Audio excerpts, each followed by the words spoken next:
Olá pessoal, bem-vindos à nossa aula de Matemática 1, aula 12, vamos continuar com os corpos redondos.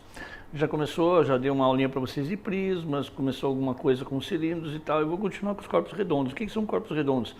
Na verdade são aqueles que podem ser formados, ou são chamados assim, porque podem ser formados através da rotação de alguma figura. Já comento com vocês, quer ver? Vamos para a telinha lá para deixar mais claro isto para todos. Tá lá, apresentação, telinha. Vamos lá, olha que bonitinho. Você pode chamar, por exemplo, o nosso cilindrex que vocês já fizeram, pode ser rotacionado a partir do que? De um retângulo com um eixo colocado em um dos seus lados, e a rotação total de 360 graus acaba gerando e girando um cilindrinho. Bacana. Se você pegar um triângulo retângulo, por exemplo, um triângulo retângulo, e colocar o eixo em um dos catetos, a hora que você gira 360 graus, nós podemos obter um conezinho. Está aqui do lado. Triângulo retângulo, girando, e pode ficar um conezinho. Aquele conezinho bacaninha que você acha no meio da rua. Ok? Que mais? Uma esfera. Você pode pegar um semicírculo, metade de um círculo. Se você gerar e girar, né? 360 graus essa semicírculo, você acaba obtendo, depois dessa rotação completa, uma esfera. Belezinha? Esses são os seus corpos redondinhos. Tipo eu, assim, corpo redondinho. Ok, o que você precisa saber dessas criaturas? Bom, eu já falei para vocês na outra aula assim, como é que se calcula o volume do cone? O volume do cone é a área da base vezes a altura dividido por 3. Vai acontecer na mesma coisa da pirâmide. O volume da pirâmide é a área da base vezes a altura dividido por 3. Criaturas que têm bico dão para 3. Apareceu o bico, você dá para 3, beleza? O que mais? Volume da esfera. O volume da esfera é igual 4/3 de πr ao cubo. Ô professor, legal, preciso saber tudo disso? Não. Todas as vezes que apareceu nem cone, nem esfera precisavam ser decorados. Estavam lá a fórmula, você vai ver hoje. Então assim, não é necessário a decoreba de fórmulas um pouquinho mais complicadas. As básicas, aquelas que a gente já passou, você tem que saber. Aqui, não. Belezinha? Vamos lá. Área lateral. A área lateral de um conezinho é pirg. O que é pirg, professor? Pi vezes o raio vezes a geratriz. Geratriz é a linhazinha de fora que vai ficar girando e gerando a figura. Professor, precisa decorar isso? Não caiu nenhuma vez desde 1998. Fórmulas mais difíceis, não. Professor, a área total da esfera, 4πr ao quadrado. Cai? Não. Então vamos para ali enrolar e vamos para exercício. Olha que bonitinho. Enem 2009, e o que você precisa saber sobre essas criaturas? Um vasilhame na forma de um cilindro circular reto, circular porque você pode girá-lo e gerar um cilindro, daí assim, de raio da base 5 e altura 30, está parcialmente ocupado, ou seja, não está cheio até a boca, por 625 centímetros cúbicos. Centímetros cúbicos lá, ó, pessoal, volume, por centímetros cúbicos de álcool. Suponha que sobre esse vasilhame seja fixado um funil na forma de um cone circular reto, de raio da base 5 e altura 6, conforme ilustra a figura 1. O conjunto, como mostra a figura 2, é virado para baixo. A gente já fez um exercício lá, a história da garrafa que era virada para baixo. Sendo H a distância da superfície do álcool até o fundo do vasilhame. Então olha que bonitinho. Essa coisa está aqui. Diz assim que o conjunto é formado por um cilindro, está aqui o cilindro, e em cima um cone. Alguém colocou, parece um lapisinho, né? Então, cilindro e um cone. Ele disse que o raio da base do cilindro e do cone depois, porque um está encaixadinho no outro, vale 5 centímetros, foi dado. A altura do cilindro é 30, a altura do conezinho é 6. Aqui dentro tem como volume 625 pi centímetros cúbicos de álcool. Ok? Depois ele virou. Depois, quando ele virou, você vai ter a altura do cone. O cone é totalmente cheio. Aqui você vai ter o cilindro parcialmente cheio. E olha o que eu falei para vocês. Volume do cone. Professor, você falou que não precisava decorar. Não, mais complicadinho não precisa não, tá? Vamos lá. Considerando essas informações, qual é o valor da distância H? Que distância H? Então olha o que aconteceu. Depois que ele virou, esse pedaço aqui do teu cilindro ficou vazio, ok? Essa parte de cima ficou vazia. E ele quer que você ache o valor do H. Queridos seres, eu já fiz brincadeira com a minha garrafa no outro dia, talvez hoje use também, mas não. Não ia fazer com o copo, mas com o copo não dá certo. Não interessa se essa criatura está para cima ou para baixo, não interessa qual o meio que você vai virar se ele tiver água. O que acontece com o volume de água antes e depois? O mesmo. Então assim, interessa se ele está para cima ou para baixo, o volume antes e o volume depois é igual. O professor de física adora fazer isso, ele monta a equaçãozinha, o volume antes igual o volume depois. Beleza? Então olha lá, o volume desse cilindrinho. Aqui antes tem que ser igual ao volume depois. Ah, professor, então eu vou calcular antes. Não precisa. E por que não precisa? Olha que amor aqui. Ele diz que tem 625 pi.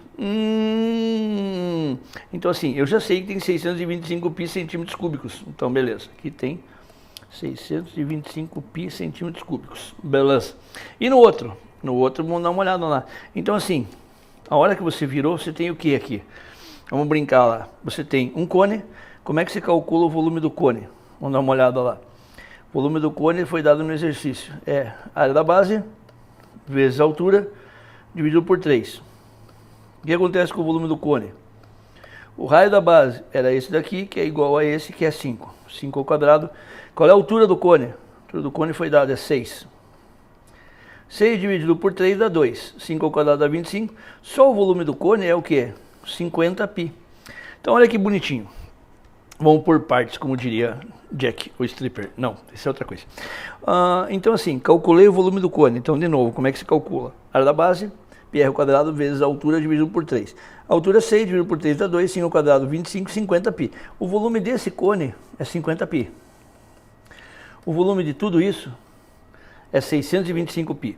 Se você diminuir 625 pi menos 50 pi, você vai ter que o resto do teu cilindro tem 575 pi. Então assim, bem entenderam isso? Que eu acho que eu vou usar a figura. O resto do meu cilindro tem 575 pi. Então vamos lá. O volume do cilindrinho lá tem 575 pi. Tá, e daí, professor? Esse meu cilindro aqui vai ficar assim, ó. Qual é o raio da base desse meu cilindro? Não, sei lá, professor, o raio da tua base é o mesmo, lá é 5. Então vamos lá. Como é que você calcula o volume do cilindro? Ah, esse daí ele não deu. É, mas esse daí você tem que saber. Esse é simples. O volume do cilindro é igual ao volume do prisma é o quê? Área da base vezes a altura. E a do cone? Do cone é igual, só que dividido por 3. Beleza? Então, isso tem que dar 575 pi. Olha o que dá para cortar. O pipi, só meninas de novo que pode dar algum probleminha. Quem que é o raio? O raio tanto do cilindro como do cone é 5. Então fica assim, 5 ao quadrado é igual a H 575. 5 ao quadrado é 25.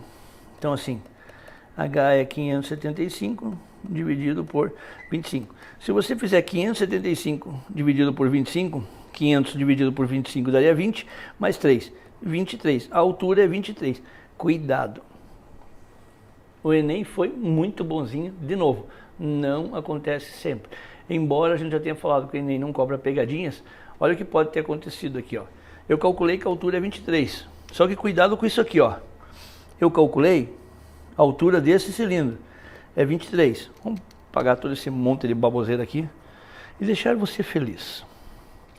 Quando eu calculei o volume que faltava, eu fiz isso aqui, ó. O volume desse cilindro aqui, deste que você está vendo, o volume deste cilindro aqui é aquele 575. O problema é que o H que ele queria está ali fora. Mas então assim, professor, você podia ter falado que tudo isso é 30, tirando esse H, ficaria a parte de baixo. Podia. Mas quanto mais letra ou mais expressões, pior, né? Quanto mais coisa você for colocar na tua equação, pior. Por que você não chama de outra letra, então? Por que você vai escrever 30 menos x para dar mais trabalho depois? Beleza? Então, assim, eu descobri que esse H aqui é 23. Mas esses dois juntos aqui tem 30. Então, de verdade, a parte de cima que eu quero é 7. Cuidado com isso. Então, de novo, o Enem não fica sacaneando com você o tempo todo. Oh, não pode falar sacaneando, desculpa aí. Daí, assim, poderia ter 23 a resposta, tá? A resposta não é 23, a sua resposta é o quê? 7. Beleza? Nossa, acertei. Ok? Então tá lá. Vocês não viram, né? Eu fico fazendo gracinha. Então, respostinha 7. Respostinha 7. Belezinha? Olha que amor, agora vamos mais um. Esse aqui é homenagem às meninas. Como receber um monte de e-mails depois reclamando. Um chefe de cozinha utiliza um instrumento cilíndrico afiado para retirar parte do miolo de uma laranja.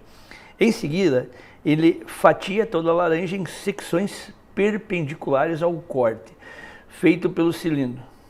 Senhor, que lindo isso. Então assim, imagine meu óculosinho de novo, várias aulas ele me acompanha, porque tem uma hora que eu não consigo ler mais.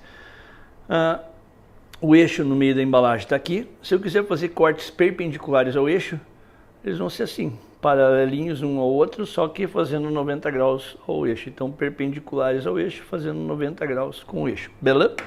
Voltemos agora com a programação normal.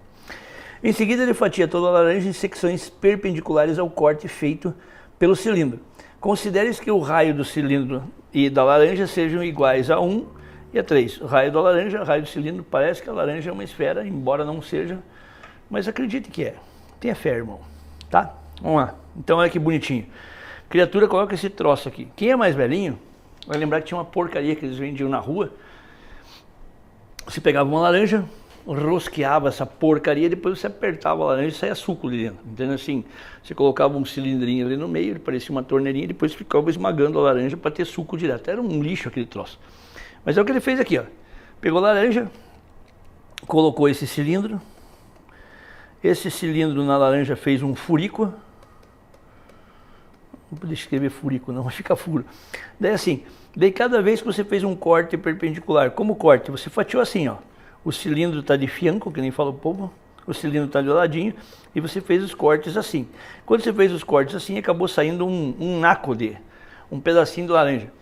Sabe quando você vai fazer aqueles drinks e daí você deixa aquela laranjinha pendurada no copo? É isso aqui. O cara fez uma fatiazinha de laranja, só que essa fatiazinha de laranja faz 90 graus com o cilindrinho ali, beleza? Apaguemos. Daí, eu já sei que o raio da naranja é 3 centímetros e o raio do furico é 1 centímetro. Era o raio mesmo ou era o diâmetro? Sabendo que o raio é o raio. Olha que bonitinho. A área da maior fatia possível é 2 vezes a área da secção. O que é a secção? Do corte. Transversal do cilindro, 3 vezes a área da secção, 4 vezes, 6 vezes, 8 vezes. Então assim, o que aconteceu?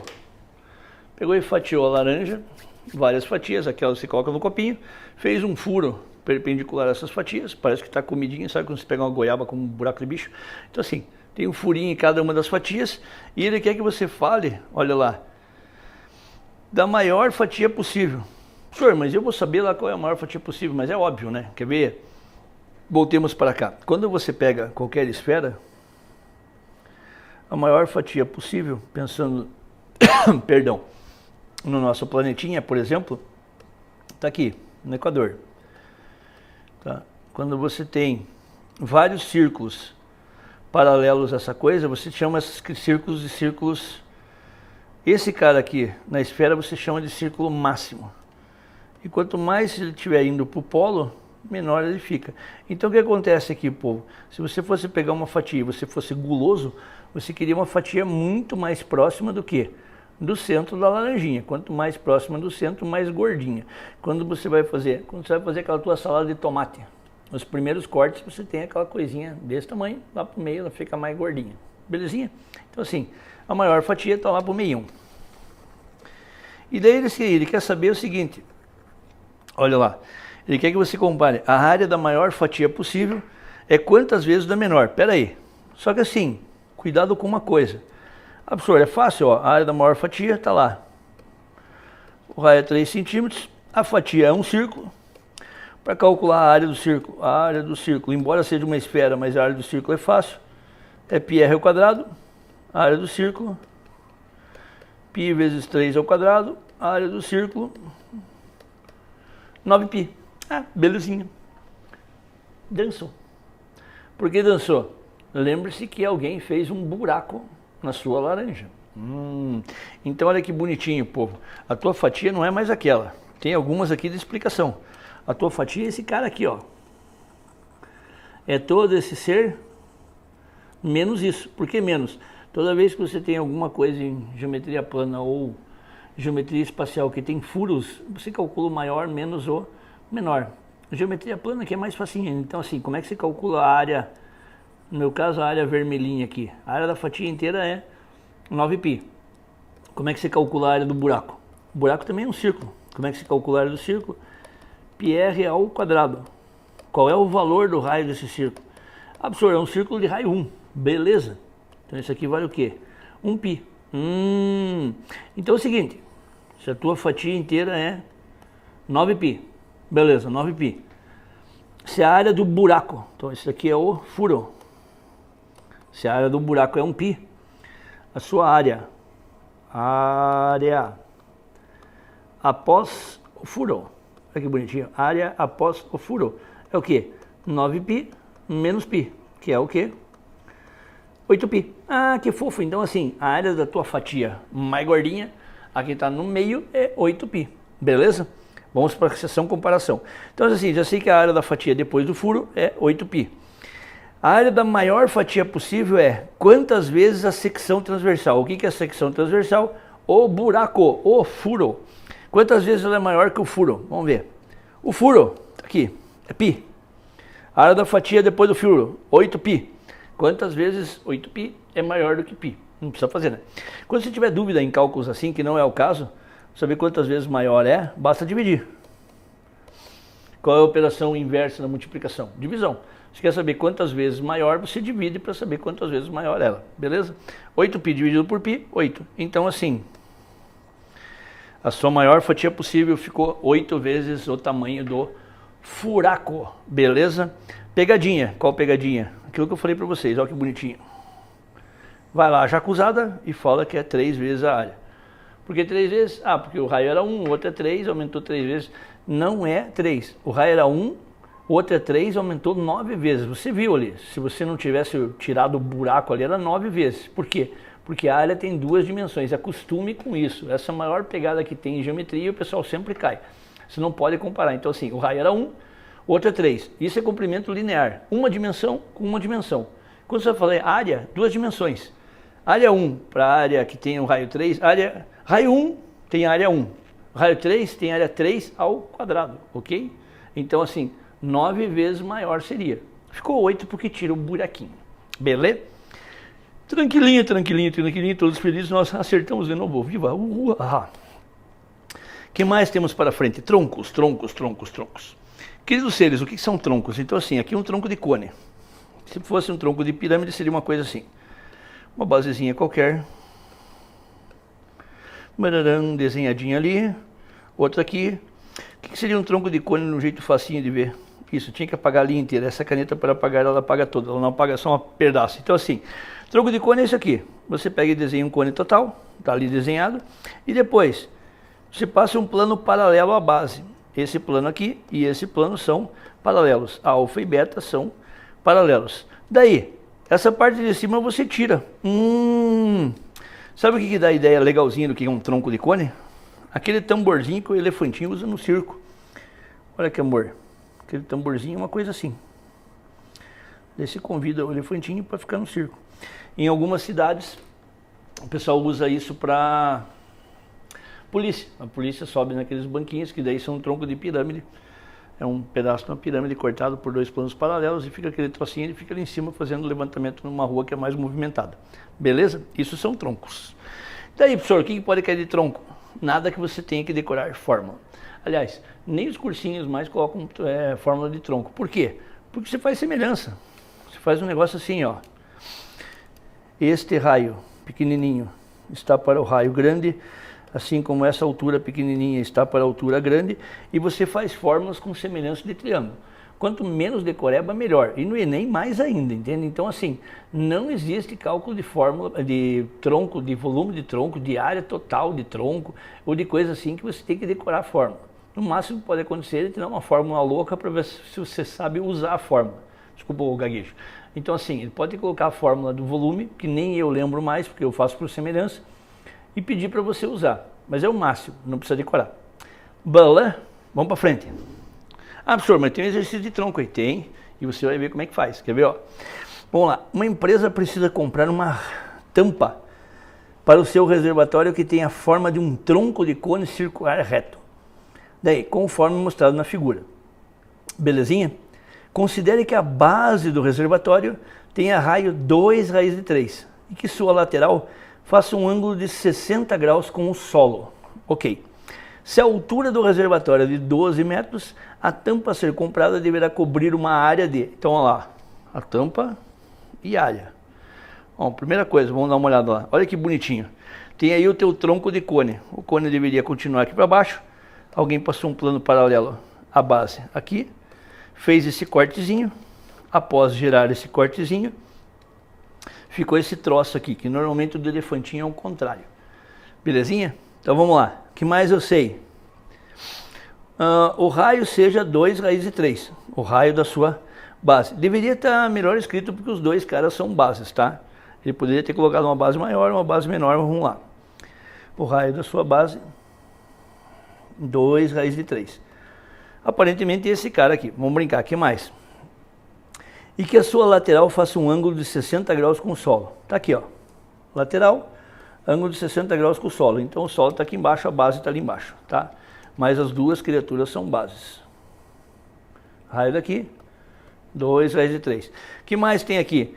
A altura do reservatório tem 12 metros. A altura do reservatório tem 12 metros. Ah, eu entendi o porquê que ele chama de base e tal. Ele chamou de base e daí ele não se preocupou se era maior ou menor, porque ele fala de tampa. Então se ele deu o desenho daquele jeito, a tampa vai ser de cima. Por isso que ele não se preocupou. Beleza? Então tá lá. O que mais? Bom, qual é o formato dessa tampa aqui que ele quer saber? A área da tampa. A área da tampa. Bom, ó, professor, a tampa aqui, como era um tronco de cone, esse troço é um círculo, né? Exatamente. Você gira um retângulo, um triângulo retângulo e você obtém um círculo. Você gira um triângulo retângulo e aqui embaixo, nessa rotação, tem um círculo. Por isso a história dos corpinhos redondos lá. Então assim, para você calcular a área da tampa, é a área de um círculo. Como é que se calcula a área do círculo? πr ao quadrado. Então assim, se você conseguir achar o raio daqui, está resolvido o nosso probleminha. Belezinha? Bom, que mais? Agora eu vou ter que lembrar de uma coisa que não era exatamente o que eu queria fazer agora, mas vamos brincar, vamos ver se tem lugar lá. Tem. Então assim, eu preciso dar um jeito de usar esses dados numa mesma figura. Bom, o 2 raiz de 3 está longe, mas aqui, se você for ver, eu consigo passar a alturinha aqui do lado. Altura 12. Olha que triângulo lindo que eu consigo aqui. Eu vou ter uma coisa assim. Esse triângulo tem como isso aqui como 60 graus. O que mais eu conheço aqui? Eu conheço aqui em cima. Achei lá. Eu sei que isso aqui é 12. E eu não sei nem quanto vale a hipotenusa e nem quanto vale essa base. Professor, para que isso? Já mostro. A partir da hora que eu baixei isso daqui, eu sei que num tronco de cone, se você ligar esses centros e baixar essa altura, isso aqui é um retângulo. Tá, e daí? Essa medida aqui embaixo e essa medida aqui em cima são iguais. E a medida aqui em cima é o quê? O raio. Ah, beleza. Então se eu achar todo esse pedaço aqui de baixo, eu acabo descobrindo quanto vale o raio lá em cima. É isso? É exatamente isso. Beleza? Mas uma parte desse pedaço eu já sei. É o raio pequenininho. Exatamente. Vale 2 raiz de 3. Falta eu achar esse outro pedacinho aqui, que eu vou chamar de x. Vamos para lá. Então assim, falta eu achar esse x aqui. O que você é obrigado a lembrar? Eu vou voltar numa outra aula e falar isso com mais calminha, tá? Mas você é obrigado a lembrar de trigonometria num triângulo retângulo. E isso cai, não com muita frequência, mas tem aparecido. Então assim, eu lembro assim, mentalmente de 98 até hoje, uns 4 ou 5 exercícios. Mas quando cai é útil e é bom você saber, tá? Então vamos lá. O que eu sei? Existem razões trigonométricas. O que são razões? Razões são divisões. Razões trigonométricas, 3 delas. Uma delas é chamada de seno de um ângulo. Vou chamar alfa de ângulo aqui. O que é seno de um ângulo? Cateto oposto sobre hipotenusa. Vamos escrever direitinho. Ó. Cateto oposto sobre hipotenusa. Outra razão trigonométrica. Cosseno de um ângulo. Cosseno de um ângulo é uma razãozinha que divide cateto adjacente sobre hipotenusa. Cateto adjacente sobre hipotenusa. E um último que você chama de tangente. E a tangente de um ângulo qualquer é uma razão entre cateto oposto e cateto adjacente. Cateto oposto e cateto adjacente. Professor, você não falou que no triângulo retângulo os dois catetos eram tão vagabundos que se chamavam só de cateto? Exatamente. O problema é que quando você coloca um ângulo, eles mudam de nome. Quer ver que bonitinho? É o seguinte, ó. Imagina assim. Você tem um ângulozinho aqui de 20 graus. Esse é um cateto, esse é um cateto. X e Y são catetos. Qual é o cateto que está mais longe? Mais longe do 20 graus é esse. Então, em relação a 20 graus, esse cara aqui é o cateto oposto. O que está na frente do ângulo é o que está mais longe, oposto. O que está junto é o cateto adjacente.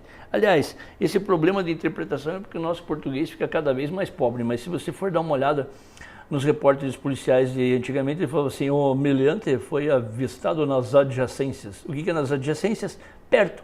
Então o cateto adjacente é o cara que está perto, beleza? Então vamos lá. Se você já sabe o que é cateto adjacente e o cateto oposto, vamos brincar de fazer no teu triângulozinho. Tá lá. Teu triângulo está aqui, ou seja, em relação a esses 60 graus, esse cara é o cateto que está mais longe. Então é o cateto oposto. Em relação a esses 60 graus, esse cara é o cateto que está mais perto, então cateto adjacente. Bom, existe uma única razão trigonométrica, motivo pelo qual estarei apagando isso. Estava copiando. É só voltar um pouquinho o seu DVD, o seu vídeo e segurar. Então tá lá. Existe uma única relação trigonométrica que é a tangente. A tangente de um ângulo qualquer é a razão entre cateto oposto e cateto adjacente.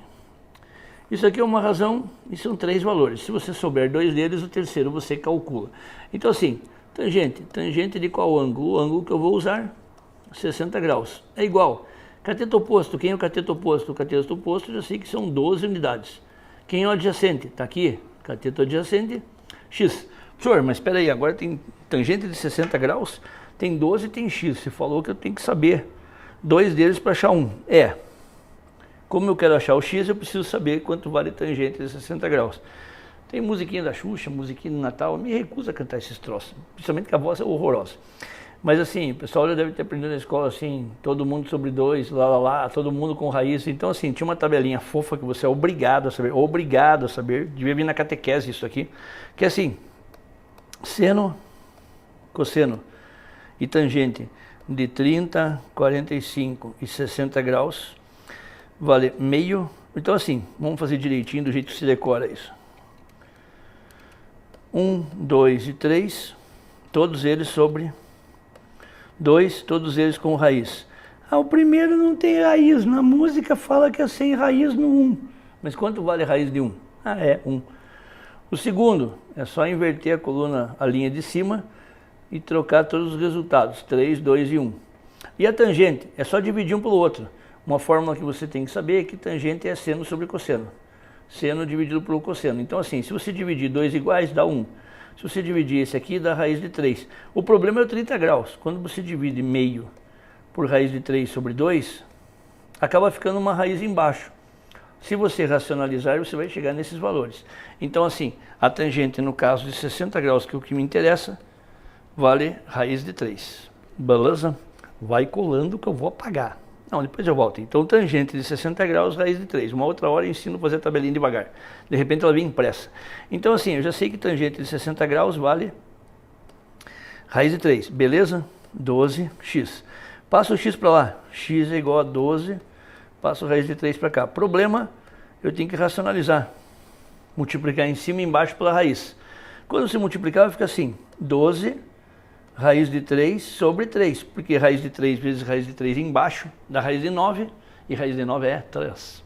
Simplificando, 4 raiz de 3. Nossa, professor, tudo isso? Tudo isso. Tudo isso para você chegar até aqui, apaga. Vamos lá, tudo isso para você chegar até aqui e descobrir que o seu pedacinho aqui de baixo, que esse x aqui, é 4 raiz de 3, 4 raiz de 3. Então, esse pedaço mais esse pedaço dizem que o raio de cima é 6 raiz de 3. Por quê? 2 dessa coisa mais 4 dessa coisa dão 6 coisas.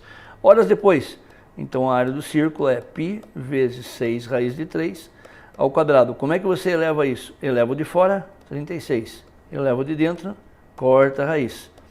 36 vezes 3 dá 108. Com o π, 108 π.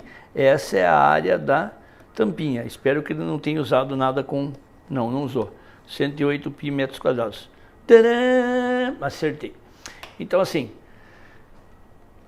últimas recomendações. Saiba a tabela, dê uma olhada lá.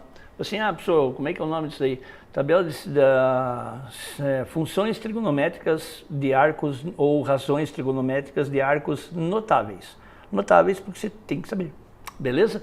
Então assim, nas próximas a gente tenta colocar mais um triângulozinho para você relembrar isso. Um abração para todo mundo, até lá!